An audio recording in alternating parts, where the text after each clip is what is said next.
Hello student. तो चलिए आज हम अपना नेक्स्ट चैप्टर रिवाइज करते हैं जर्नल। ठीक है, बहुत ही ज़्यादा इम्पोर्टेंट चैप्टर है। 11th क्लास का अगर सबसे पहला जो इम्पोर्टेंट चैप्टर माना जाता है वो जर्नल का ही माना जाता है, क्योंकि एक जर्नल एंट्री वाला जो चैप्टर है ना, उसके आगे बहुत सारे चैप्टर इसके ऊपर डिपेंड करते हैं। तो इसलिए बहुत अच्छे से सीखना, और मैं उम्मीद करता हूँ कि आप लोगों ने एक बार पहले सिलेबस रिवाइज कर रखा है, तभी आपको ये चैप्टर करने का बेनिफिट मिलेगा। लेकिन अगर आप फर्स्ट टाइम पे ही आ रहे हो तो हो सकता है बेटा आपको थोड़ी सी दिक्कत आ सकती है क्योंकि ये रिवीजन चल रही है हमारी, तो रिवीजन के अकॉर्डिंग ही मैं इसको लेक्चर को रिकॉर्ड कर रहा हूँ। तो चलिए देखते हैं जर्नल। सर जर्नल क्यों बनती है? क्योंकि देखो बच्चों, कोई ना कोई ट्रांजैक्शन ज़रूर होती है। जब भी हम कोई भी बिजनेस करते हैं तो ट्रांजैक्शन होती है। अब ट्रांजैक्शन का मतलब क्या हुआ सर? यानी कि कुछ ना कुछ आपके पास आया होगा या कुछ ना कुछ आपके यहाँ से गया होगा, मतलब कुछ इनफ्लो हुआ होगा, कुछ आउटफ्लो हुआ होगा।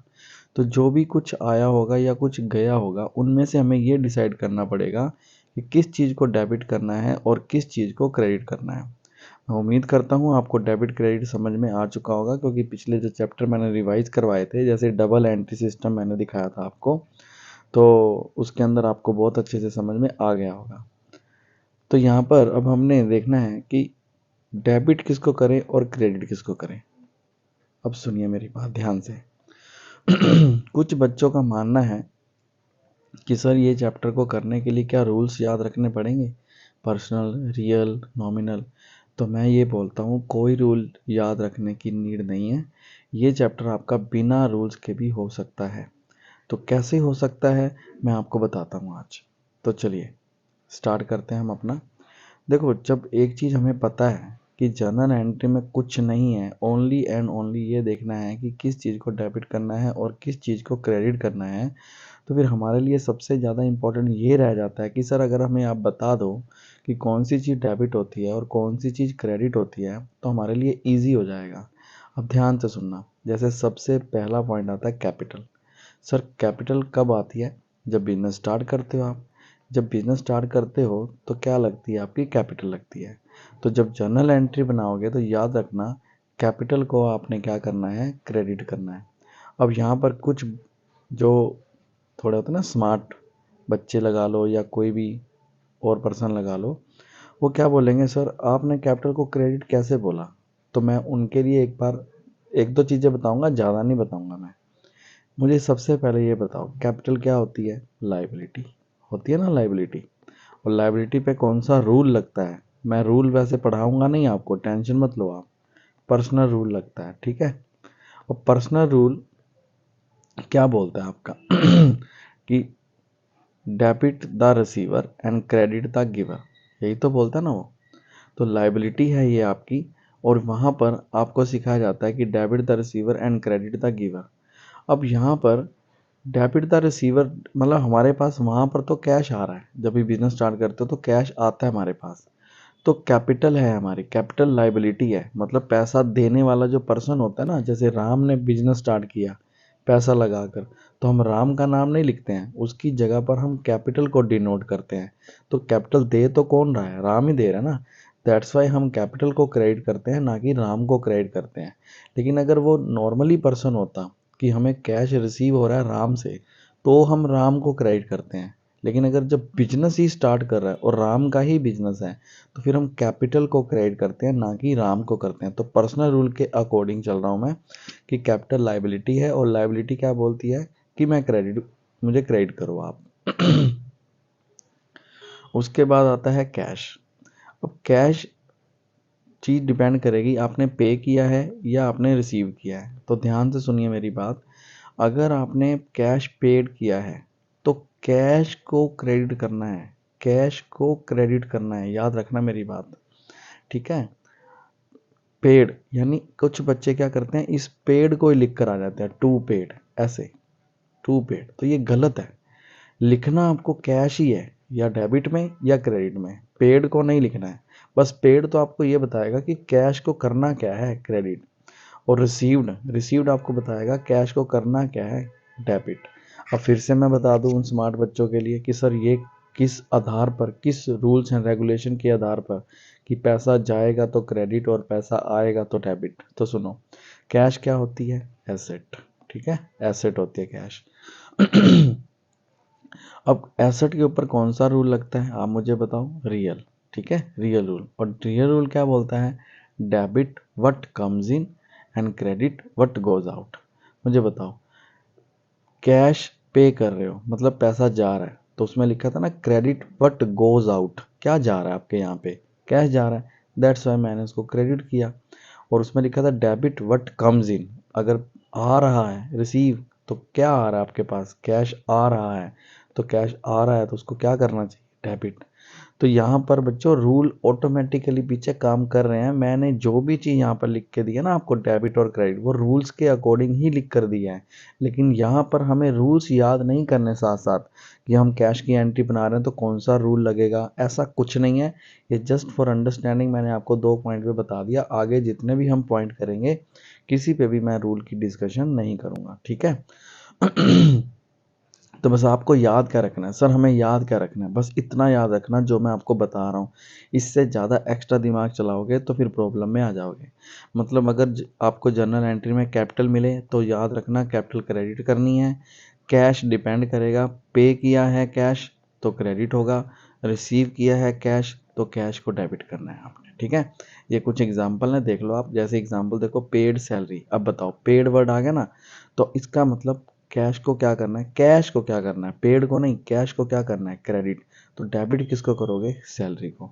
तो एंट्री क्या बन जाएगी? Salary account debit to cash account. अब मैं ये बेटा मान के चल रहा हूँ कि आपने फर्स्ट एक बार जर्नल एंट्री सीख रखी है, ये रिवीजन है। ठीक है, हाँ फिर भी थोड़ा अगर मैं आपको बता दूं कि जर्नल एंट्री जो भी आपको ये ट्रांजैक्शन दे रखी होगी ना, इसी में से ही एक वर्ड डेबिट होता है और एक वर्ड क्रेडिट होता है। अगर आप एक चीज़ को डिसाइड कर लेते हो कि ये चीज़ डेबिट होगी तो डेफिनेटली दूसरी चीज़ को क्रेडिट ही करना पड़ेगा। जैसे मेरे एग्जांपल में देखो, पेड का मतलब क्या हुआ? कैश। कैश हमारा क्या हो रहा है? जा रहा है। तो हमें एक चीज़ पता चल गई कि कैश को क्रेडिट करना है, ये तो डिसाइड हो गया कि ये क्रेडिट होगा कैश। तो ऑटोमेटिकली दूसरी चीज़ कौन सी थी आपकी? सैलरी। तो सैलरी को ऑटोमेटिकली क्या करना पड़ेगा? डेबिट ही करना पड़ेगा। ठीक है, और जर्नल एंट्री बनाने के लिए सबसे पहले डेबिट वाली चीज़ को लिखा जाता है। जैसे सैलरी डेबिट करनी है ना, तो सैलरी अकाउंट डेबिट हो जाएगा और उसके बाद क्रेडिट वाली चीज़ को लिखना है। और क्रेडिट वाली चीज़ को लिखने के लिए हमें टू का इस्तेमाल किया जाता है। तो टू कैश अकाउंट, और साथ में ही अकाउंट भी लगाना है आपने। 1000। एक और एग्जांपल देख लो, कमीशन रिसीव्ड। अब रिसीव्ड वर्ड आ गया। रिसीव्ड का मतलब क्या था? पैसा आ रहा है, तो कैश को क्या करोगे आप? डेबिट करोगे आप। तो एक चीज़ पता चल गई ना कि कैश को बेटा रिसीव्ड को डेबिट मत करना। कुछ बच्चों को समझ ही नहीं आता। रिसीव्ड का मतलब तो ये है कि कैश आ रहा है, तो आपको कैश को ही डेबिट करना है, तो ऑटोमेटिकली कमीशन को क्या करना पड़ेगा? क्रेडिट करना पड़ेगा। तो एंट्री बन जाएगी cash account debit to commission. ठीक है। नेक्स्ट आता है परचेज। देखो, अब परचेज को बेटा बोट भी बोला जाता है, लेकिन याद रखना जर्नल एंट्री में बोट को ना डेबिट ना क्रेडिट कुछ नहीं करना आपने। बोट वर्ड का मतलब सिर्फ खरीदना होता है। इसको जर्नल एंट्री में नहीं लिखते हो। अब परचेज क्या किया आपने? गुड्स किया है या एसेट किया है? अगर तो आपने परचेज गुड्स किया है तो याद रखना गुड्स को भी कुछ नहीं करना, ना डेबिट ना क्रेडिट। मतलब आपको सिंपल सी बात बताऊं, परचेज अगर गुड्स करोगे तो आपको इन दोनों में से डेबिट किसको करना है? परचेज को ही डेबिट करना है, और परचेज डेबिट होती है। प्लीज़ अब ये मत पूछना कि कौन सा रूल लगा इसके पीछे कि आपने डेबिट बोल दिया। चिंता मत करो, वो भी बता दूंगा मैं, लेकिन उसकी नीड नहीं है आपको। सिर्फ इतना याद रख लोगे ना कि परचेज गुड्स है तो परचेज को डेबिट करना होता है, तो आपका काम हो जाएगा। क्योंकि जनरल एंट्री बनाते समय ये नहीं पूछा जाएगा कौन सा रूल है, फिर भी मैं आपको थोड़ा बताकर चल रहा हूँ। लेकिन अगर आपने एसेट परचेज करी है, तो याद रखना फिर ना तो गुड्स लगेगा ना परचेज लगेगा, उस एसेट का ही नाम लगेगा डेबिट के अंदर। ठीक है। अब मैं उन बच्चों का बता दूं जिनको थोड़ा सा दिक्कत रहती है कि सर कौन सा रूल लग रहा है, उनको ना नॉलेज से अलावा टीचर की नॉलेज को टेस्ट करना होता है कि ये कैसे किया सर आपने। तो सुनिए, मुझे बताओ परचेज क्या होता है, आपको पता है? सबसे पहले तो आपको ये, अगर किसी की नॉलेज टेस्ट करनी है तो खुद की नॉलेज होनी चाहिए। परचेज क्या होता है, एक्सपेंसेस, ठीक है। और एक्सपेंसेस पे कौन सा रूल लगता है, नॉमिनल। एक्सपेंसेस पर नॉमिनल रूल लगता है। तो नॉमिनल रूल में क्या बोला गया था, all the expenses and losses are debited. तो जब रूल ही बोलता है कि जो भी आपका एक्सपेंस है, जो भी लॉस है, उसको डेबिट कर दो, तो ऑटोमेटिकली परचेज हमारा एक्सपेंसेस है तो उसको डेबिट ही करेंगे ना। इसीलिए मैंने यहाँ पे डेबिट लिखा है। तो ये हो गया आपकी, जो आप चाहते थे कि नॉलेज टेस्ट करना। फिर यहाँ पर आया सर एसेट को डेबिट क्यों कर रहे हो। अरे भाई एसेट पे कौन सा रूल लगता है, रियल। रियल रूल क्या बोलता है, डेबिट व्हाट कम्स इन। मतलब जो चीज़ आ रही है आप उसको डेबिट कर दो। क्या चीज़ आ रही है आपके पास, एसेट्स आ रही है, तो आप एसेट को डेबिट करोगे। बस इतनी सी बात है। तो देखो इसकी एग्जाम्पल देखो, बोट गुड्स फॉर 3,000। अब बोट, बोट का मतलब क्या होता है, परचेज। और क्या खरीदा आपने, गुड्स खरीदा है या एसेट खरीदी है, सर गुड्स खरीदा है। तो याद रखना, ना तो गुड्स कहीं लिखा जाता है ना बोट्स लिखा जाता है, ओनली परचेज लिखा जाता है। तो एक चीज़ पता चल गई मुझे कि परचेज डेबिट होने वाली है, तो परचेज अकाउंट डेबिट कर देंगे। अब इस पूरी लाइन के अंदर एक चीज़ तो पता चल गई मुझे, ये बॉट, बॉट मतलब परचेज को डेबिट करना है। अब क्रेडिट किसको करेंगे, बेटा देखो पूरी लाइन के अंदर कुछ भी मेंशन ना हो, कुछ भी मेंशन ना हो, तो फिर क्रेडिट में हमेशा याद रखना कैश को लिखा जाएगा। तो purchase account debit to cash account. उसी तरह बॉट गुड्स फ्रॉम सिद्धार्थ ₹5,000। फिर से आ गया बोट, गुड्स खरीदा है आपने, ना बोट कहीं लिखा जाएगा ना गुड्स लिखा जाएगा, इनकी जगह पे क्या लिखा जाएगा, परचेज। और किससे किया है आपने, सिद्धार्थ से। अब तो कैश नहीं लिख सकते ना आप, क्योंकि सिद्धार्थ का नाम आ गया, तो ओनली सिद्धार्थ लिखना है, कैश मत लिख कर आना। अगला, बोट ए मशीनरी ₹10,000। अब बताओ, फिर से बोट आ गया, पर बोट का मतलब क्या होता है, खरीदना। क्या खरीदा आपने, एसेट खरीदी है, मशीन खरीदी है, तो मशीन को ही डेबिट करना है। और कुछ मेंशन नहीं है तो आपको क्रेडिट क्या करना पड़ेगा, कैश ही करना पड़ेगा, दैट्स इट। उसके बाद आता है परचेज रिटर्न या रिटर्न आउटवर्ड। परचेज रिटर्न को रिटर्न आउटवर्ड भी बोलते हैं। परचेज रिटर्न को हमेशा क्या करते हैं, क्रेडिट, क्योंकि परचेज आपकी डेबिट होती है और परचेज रिटर्न आपकी क्रेडिट होती है। तो देखो एग्जांपल देखो, गुड्स रिटर्न टू सिद्धार्थ, आपने गुड्स रिटर्न करे हैं सिद्धार्थ को, तो आउटवर्ड हो गया ना, माल वापस जा रहा है। तो गुड्स रिटर्न, गुड्स रिटर्न मत लिख कराना बच्चों, इसका पूरा नाम ये है, जो मैंने ब्लैक कलर में लिखा हो ना, आपको लिखना ये है, याद रखना। ये भी नहीं लिखना आपको, ये लिखना है जिस पर टिक मार किया ना मैंने ये रेड कलर से। तो गुड्स रिटर्न का मतलब क्या होगा, परचेज रिटर्न। तो परचेज रिटर्न तो पक्का पता ये क्रेडिट ही होगा। अब मुझे बताओ दूसरा और क्या दिखाई दे रहा है आपको जनरल एंट्री बनाने के लिए, सिद्धार्थ, तो ये डेबिट हो जाएगा। तो एंट्री में क्या बनाओगे, Siddharth debit to purchase return. Next, sales, sales. अब सेल्स के आगे ना बेटा सोल्ड भी लिखा होता है कई बारी, तो सोल्ड को नहीं लिखना, और गुड्स को तो वैसे भी नहीं लिखना होता। आपको क्रेडिट करना है सेल्स को, सेल्स क्रेडिट होती है। फिर से यहाँ पर एक बच्चा दिमाग लगाता है, सर ये सेल्स क्रेडिट क्यों होती है। फिर से चलो, सेल क्या होती है आपकी, इनकम। इनकम पे कौन सा रूल लगता है, नॉमिनल। नॉमिनल क्या बोलता है, all the incomes and gains are credited. तो यहाँ पर आपका इसीलिए मैंने क्रेडिट किया है, ठीक है। याद रखना बच्चों, आपको मैं कोई भी चीज़ विदाउट रूल नहीं बता रहा हूँ, लेकिन रूल्स की नीड नहीं है आपको जनरल एंट्री बनाते समय। बस आपको इतना पता होना चाहिए कि सेल्स अगर आएगी तो मुझे उसको क्रेडिट ही करना है।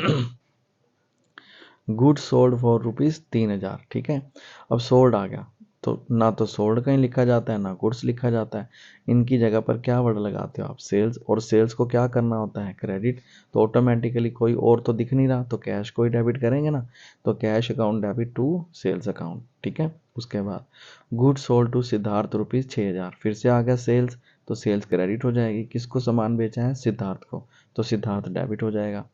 इसी तरह से सेल्स रिटर्न, सेल्स रिटर्न को रिटर्न इनवर्ड भी बोला जाता है, तो इसको क्या करना है, आपको डेबिट करना है। तो देखो गुड्स रिटर्न फ्रॉम सिद्धार्थ, आपके पास सामान वापस आया है सिद्धार्थ से, तो गुड्स रिटर्न मतलब सेल्स रिटर्न की बात कर रहा है, तो सेल्स रिटर्न तो डेबिट हो जाएगी, किससे सामान आया है, सिद्धार्थ से, तो सिद्धार्थ को क्रेडिट कर देंगे हम। नेक्स्ट, ड्राइंग, ड्राइंग हमेशा डेबिट होती है, याद रखना मेरी बात, ठीक है। अब कुछ चीज़ें यहाँ पे याद रखनी है। अगर आपको क्वेश्चन में पर्सनल वर्ड यूज दिखाई दे रहे पर्सनल यूज के लिए, तो आपको ड्राइंग को डेबिट करना, ना कि पर्सनल यूज को।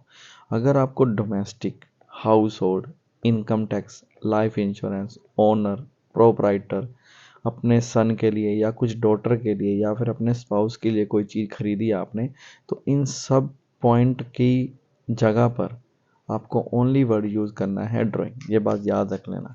कहीं पर भी आप इनकम टैक्स नहीं लिख सकते, कहीं पर लाइफ इंश्योरेंस नहीं लिख सकते, और कहीं पर भी जो भी आपने कोई अपने डॉटर के लिए कोई चीज़ खरीदी है, कुछ नहीं लिखना। इन सब की वजह से याद रखना, ये पॉइंट बड़े ज़्यादा इंपॉर्टेंट है। इन सब की वजह से आपको कौन सा वर्ड को डेबिट करना है, ड्राइंग को करना है। देखो, राम ने परचेज किया है कार फॉर ही सन। पहले तो ये बताओ, सन आ गया, यानी कि अपने बेटे के लिए खरीदा है, तो कौन सा वर्ड लगाओगे, ड्राइंग। यानी एक चीज़ तो पता चल गई कि मुझे ड्राइंग को डेबिट करना है। अब यहाँ पर दिक्कत आती है बहुत बच्चों को, सर ड्राइंग डेबिट हो गई, अब क्रेडिट किसको करना है। बच्चे बहुत सारे राम को ही क्रेडिट करके आ जाएंगे। अरे नहीं भाई, कार खरीदी है तो फ्री में तो खरीदी नहीं होगी, पैसा गया होगा ना, कैश ही तो गया होगा। तो आपको क्रेडिट कैश में करना है, क्योंकि राम ने ये कार अपने लिए नहीं खरीदी है, अपने बेटे के लिए खरीदी है, किसी बिजनेस के लिए भी नहीं खरीदी। तो बेटे के लिए खरीदी है तो ड्राइंग होगा, और क्रेडिट में खरीदी है तो पैसा जाएगा तो कैश। कोई राम नहीं लगेगा, कोई परचेज वर्ड नहीं लगेगा, और कोई कार वर्ड नहीं लगेगा, कोई सन वर्ड नहीं लगेगा। देख रहे हो आप, कमाल की एंट्री है ना। यानी इतना कुछ दिया हुआ है, ना राम, ना परचेज, ना कार, ना सन, कुछ भी यूज नहीं हुआ।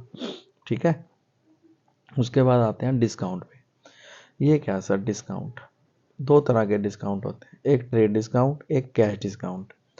ट्रेड डिस्काउंट की तो बेटा कोई भी जर्नल एंट्री नहीं होती, याद रखना, ना तो इसको डेबिट करना है ना इसको क्रेडिट करना है। हाँ, कैश डिस्काउंट की जर्नल एंट्री आपको करनी है। अब दिक्कत आती है सर इसको डेबिट करें या क्रेडिट करें। लो बेटा, मैं सिंपल, बिल्कुल सिंपल बता दूंगा। आज के बाद जिन बच्चों को डिस्काउंट पे प्रॉब्लम होती थी वो नहीं होगी। मैं आपको बताऊं, डिस्काउंट जो कैश डिस्काउंट है ना, वो डिपेंड करता है कैश के ऊपर, कि अगर आपने जर्नल एंट्री में कैश को डेबिट किया है तो डिस्काउंट को भी डेबिट कर देना चुपचाप जाकर। ठीक है, अगर कैश को क्रेडिट किया है तो आप डिस्काउंट को भी क्या कर देना, क्रेडिट कर देना। बेटा अगर फिर से डीपली जाओगे, मैं आपको बता दूं ये रिवीजन क्लास है। हो सकता है कुछ बच्चों ने कभी ना सुना हो कि बिना रूल के जर्नल एंट्री सर बन सकती है क्या। बनती है बेटा, लेकिन आपको सिखाया नहीं गया, बस इतना फ़र्क है।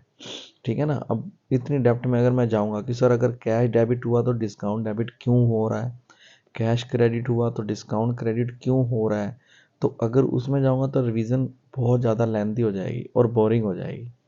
हाँ, मैं ये प्रॉमिस करता हूँ कि किसी टाइम में छोटी छोटी वीडियो ना ये बता दूंगा कि मैंने जर्नल एंट्री में ये डायरेक्टली चीज़ें क्यों लिखी थी, इनका रीज़न क्या था। ठीक है, तो यहाँ देखिए, हमें कैश डिस्काउंट को डेबिट करना है या क्रेडिट करना है, तो उसके लिए हमें देखना पड़ेगा कि कैश क्या हो रहा है। कैश अगर डेबिट हो रहा है तो डिस्काउंट भी डेबिट होगा, कैश अगर क्रेडिट हो रहा है तो डिस्काउंट भी क्रेडिट होगा। तो आइए देखते हैं इसको। देखो, गुड्स परचेज, अब गुड्स है, गुड्स तो कहीं लिखा नहीं जाता, परचेज ही कहीं लिखा जाता है, तो परचेज हमेशा क्या होती है, डेबिट। बेटा ऊपर याद रखना पड़ेगा, तभी आपकी एंट्री बनेगी। परचेज डेबिट होती है, ठीक है, 10,000 रुपये की।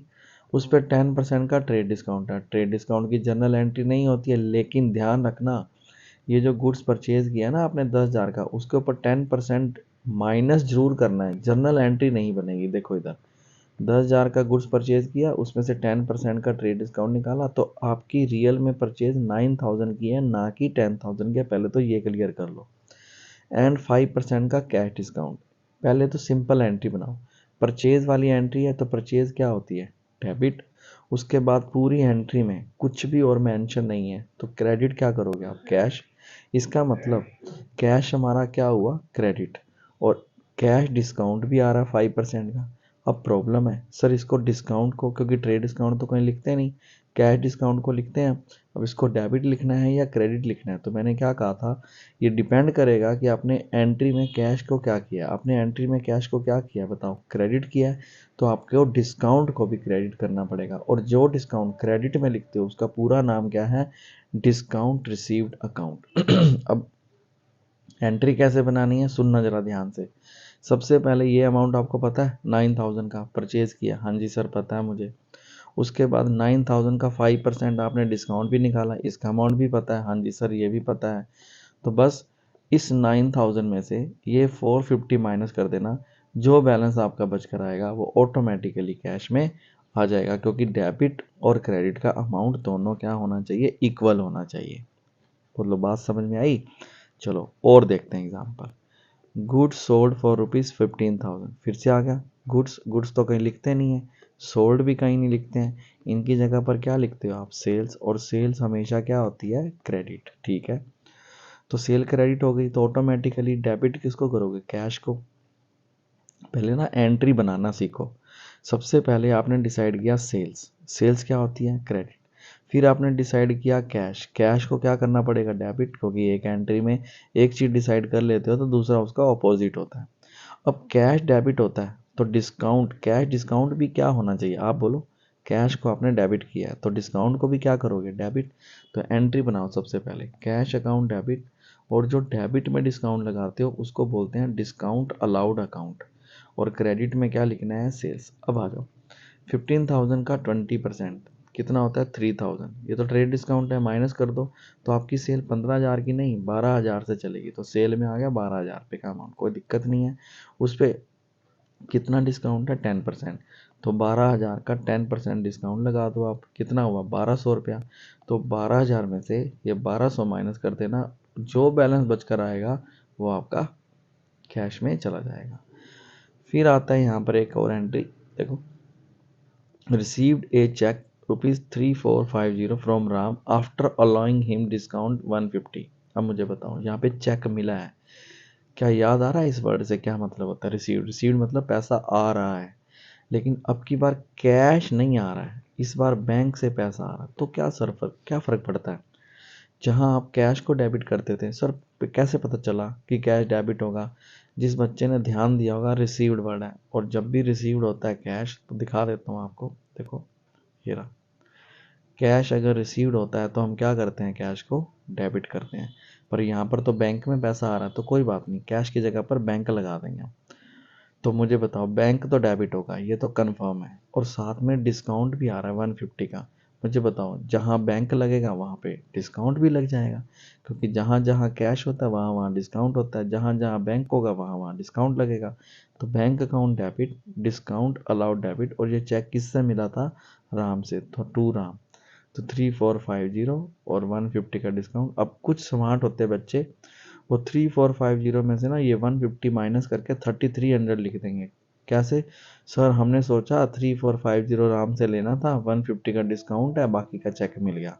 नहीं, उन्होंने बोला चेक ही 3450 का है, तो 3450 ही लिखना है क्या बैंक में, डिस्काउंट में 150 और टोटल आ जाएगा 3600। तो ये था बच्चों आपका कॉन्सेप्ट बेसिक लेवल का। यहाँ से ना आपका बेसिक लेवल क्वेश्चन स्टार्ट हो जाते हैं, तो इसको हम नेक्स्ट वीडियो में कवर करेंगे। तो पहला पार्ट आपका कौन सा हो गया बच्चों, जर्नल एंट्री के कॉन्सेप्ट का। मिलते हैं आपको नेक्स्ट वीडियो में। Thank you so much.